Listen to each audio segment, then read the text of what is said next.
السلام علیکم ورحمۃ اللہ وبرکاتہ۔ نحمده ونصلي على رسوله الكريم اما بعد فاعوذ باللہ من الشیطان الرجیم بسم اللہ الرحمن الرحیم۔ الحمدللہ ہم نے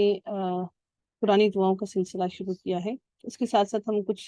دعاؤں کی اہمیت کے بارے میں پڑھ رہی ہیں اور دیکھ رہی ہیں کہ کیا دعاؤں کی اہمیت ہے، اور آج ہم اس کا دوسرا لیکچر دیکھ رہی ہیں، اور دوسرے لیکچر کے اندر ہم دیکھیں گے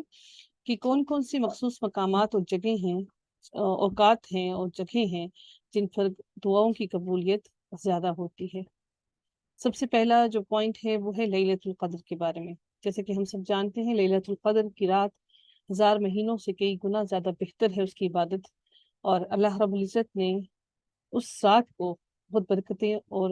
بہت زیادہ اللہ تعالیٰ کی رحمتیں ہوتی ہیں، اور اس رات کی دعاؤں کی قبولیت کا درجات بھی کئی گنا زیادہ ہیں۔ تو جو بھی ہم میں سے لیلۃ القدر کی رات کو پائے تو نبی کریم صلی اللہ علیہ وآلہ وسلم نے فرمایا ہے کہ وہ اللہم انک عفو تحب العفو فاعف عنی، یعنی کہ یا اللہ بے شک تو ہی معاف کرنے والا ہے اور معافی پسند بھی کرتا ہے، لہٰذا مجھے معاف کر دے۔ تو کثرت سے وہ اپنی معافی کے لیے اللہ رب العزت سے دعا کرے۔ دوسرا پوائنٹ ہم دیکھتے ہیں کہ دعا کی قبولیت کا دوسرا کون سا ایسا وقت ہے جس میں دعا کی قبولیت زیادہ ہوتی ہے، تو وہ دعا کے آخری حصے کا وقت ہے، جس کے لیے بخاری شریف کی حدیث نمبر 1145 میں ارشاد ہوتا ہے کہ نبی صلی اللہ علیہ وآلہ وسلم فرماتے ہیں کہ سحری کے وقت کی دعا کرنا، اس وقت اللہ تعالیٰ آسمان دنیا تک نزول فرماتا ہے، آسمان دنیا تک نزول فرماتا ہے۔ یہ اللہ رب العزت کا اپنے بندوں پر فضل و کرم ہے کہ ان کی ضروریات اور تکالیف دور کرنے کے لیے نزول فرماتا ہے، اور صدا لگاتا ہے کون ہے جو مجھے پکارے تو میں اس کی دعا قبول کروں، کون ہے جو مجھ سے مانگے تو میں اسے عطا کروں، کون ہے جو مجھ سے اپنے گناہوں کی بخشش مانگے تو میں اسے بخش دوں۔ کتنی اہم بات ہے کہ ہر روز بلا ناغہ اللہ رب العزت کہ ہم لوگوں کے لیے اس کی صدا لگاتا ہے کہ کوئی اس سے مانگے اور وہ اللہ تعالیٰ اس کو عطا کر دے۔ تیسرا پوائنٹ ہم دیکھتے ہیں کہ فرض نمازوں کی بات کے لیے بھی حدیث میں ارشاد ہوتا ہے کہ حدیث میں ترمذی 3499 کے اندر اس کی دعاؤں کی قبولیت کے بارے میں ذکر ہوتا ہے کہ اس میں نبی کریم صلی اللہ علیہ وسلم سے مروی ایک روایت ہے کہ حدیث ہے، ابو امامہ رضی اللہ تعالیٰ عنہ کی حدیث میں ہے کہ رسول اللہ صلی اللہ علیہ وآلہ وسلم سے عرض کیا گیا کون سی دعا زیادہ قبول ہوتی ہے، تو آپ صلی اللہ علیہ وآلہ وسلم نے فرمایا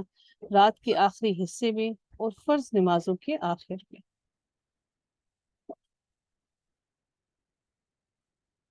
آگے دیکھتے ہیں کہ اسی طرح سے اللہ رب العزت نے قرآن مجید میں ارشاد فرمایا ہے اسی بات کے بارے میں کہ فَإِذَا قَضَيْتُمُ الصَّلَاةَ فَاذْكُرُوا اللَّهَ قِيَامًا وَقُعُودًا وَعَلَى جُنُوبِكُمْ، چنانچہ جب تم نماز مکمل کر لو تو اللہ کا ذکر اٹھتے بیٹھتے اور پہلو کے بل کرو۔ سورۃ النساء آیت نمبر 103 کے اندر یہ ارشاد ہوا ہے۔ اس کے بارے میں مختلف رائے ہیں۔ کچھ کہتے ہیں کہ نماز پڑھتے وقت، فرض نماز کے پڑھتے وقت جب آپ سلام پھیرنے سے پہلے دعائیں کریں، اور کچھ کہتے ہیں کہ سلام پھیرنے کے بعد دعا کی جائے۔ تو بہرحال فرض نماز کی بعد کی جو دعا ہے وہ زیادہ قبولیت کے درجات تک پہنچتی ہے۔ چوتھا پوائنٹ ہم دیکھتے ہیں کہ اور کون سا وقت ہے جس وقت میں دعا کی قبولیت کا وقت ہے، اور وہ چوتھا پوائنٹ ہے اذان اور اقامت کے درمیان۔ اس بارے میں روایات میں ابو داؤد حدیث نمبر 521 اور ترمذی کی حدیث نمبر 212 اور صحیح بخاری کی حدیث نمبر 2408 سے ملتی ہیں،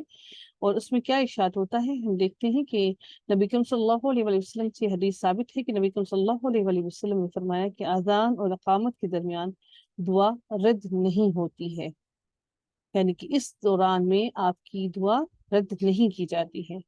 یہ 3 جگہوں پر یہ روایت موجود ہے۔ پانچواں جو اہم پوائنٹ ہے وہ یہ ہے کہ بارش کے وقت کی بھی دعا قبول کی جاتی ہے۔ صحیح جامع کی حدیث نمبر 3078 کے اندر ارشاد ہوتا ہے کہ نبی صلی اللہ علیہ وآلہ وسلم نے فرمایا کہ دو دعائیں رد نہیں ہوتی، اذان کے وقت کی دعا اور بارش کے وقت کی دعا۔ تو اس سے ہمیں یہ معلوم ہوتا ہے کہ ہمیں بارش کے وقت میں بھی اللہ رب العزت سے دعا کرنی چاہیے کہ اللہ تعالیٰ ہمیں ہمارے اوپر جو بارش برسا رہا ہے رحمت کی بارشیں برسائے، اور اس کے ساتھ ساتھ اللہ سے اس وقت اپنی رحمت، اس کی رحمت مانگنے کے ساتھ ساتھ آپ اپنے لیے بھی اور اپنی اولاد کے لیے اور اپنی امت کے لیے بھی، نبی اکرم صلی اللہ علیہ وسلم کی امت کے لیے بھی دعا کر سکتے ہیں، اور اپنی دعاؤں میں اپنے ملک اور اپنی اولاد اور اپنے پورے ملک کے لوگوں کو بھی شامل رکھیے۔ اللہ تعالیٰ ہماری دعاؤں کو قبولیت کے درجات تک پہنچائے، اور اللہ تعالیٰ ہم سب سے قبول فرمائے، آمین یا رب العالمین۔